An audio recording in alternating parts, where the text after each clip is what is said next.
Hola, hola, preparado conmigo para ver qué es lo que hay en la cajita de Weasley's Wizard Wishes. Si eres fan de Harry Potter, quédate. Y vamos.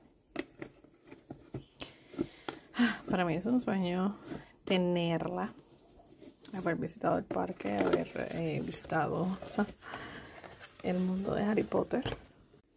Y así es como luce. Como pueden ver. Mira, aquí les enseño. Esos son los dulces que trae. Esos saben deliciosos.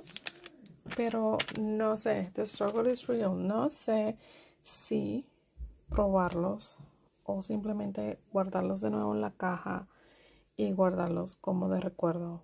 So, por favor, ayúdenme en los comentarios qué debo de hacer. Déjenme saber, por favor, qué ustedes harían.